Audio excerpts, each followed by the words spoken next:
एक तरफ इलेक्शन की तैयारियां और दूसरी तरफ ईडी भी सरगर्म हो चुका है। ऐसे में 3 ऐसे लीडरान, 3 ऐसे नाम जो सामने आ रहे हैं, उनकी मुश्किलों में इजाफा।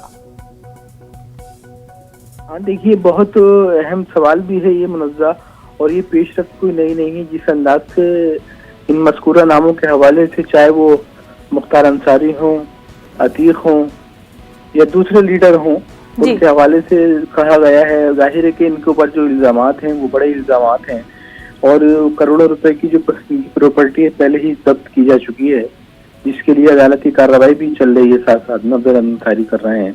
तो ये जो पेशरफ्त है ये अपने आप में बहुत अहम है, और लोग इसको इलेक्शन से जोड़कर भी देख रहे हैं। ताहम हुकूमत उत्तर प्रदेश का बार बार यही कहना है कि वो किसी भी तरह के माफियाओं को, किसी भी तरह के बदउनवान अनासिर को छोड़ेंगे नहीं, और उनको सलाखों के पीछे पहुंचाएंगे, उनको सजा दिलवाएंगे, उनके खिलाफ हर वो सख्त कार्रवाई करेंगे जिसकी तवक्को पहले कभी नहीं की जाती रही होगी। तो देखिए, ये जो नाम है ये तीनों बहुत अहम है। बिलखुसूस आज दौरा है मुख्यमंत्री का गाजीपुर का, और ये तमाम गाजीपुर, पूरा मशरक उत्तर प्रदेश में बिलखुसूस मुख्तार अंसारी का बड़ा असर है।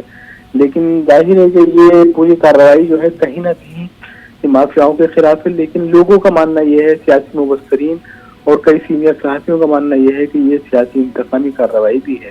तो देखिए, ये बहुत सारी चीजें हैं, बहुत से असबाब हैं इसके पीछे, लेकिन बस अहम बात यही है कि इलेक्शन के पेश नज़र अगर सख्त इक़दाम उठाएं तो कहीं ना कहीं हुकूमत को इसका फायदा भी पहुंच सकता है। मखसूस तबके को ये एहसास दिलाना कि हम इन लोगों के खिलाफ कार्रवाई कर रहे हैं, ये अपने आप में एक बड़ी पहल है, बड़ी पेशरफ्त है, और इसके पीछे जो सियासी अवामिल कारफरमा है उनको भी नजरअंदाज नहीं किया जा सकता है मुनज़्ज़ा।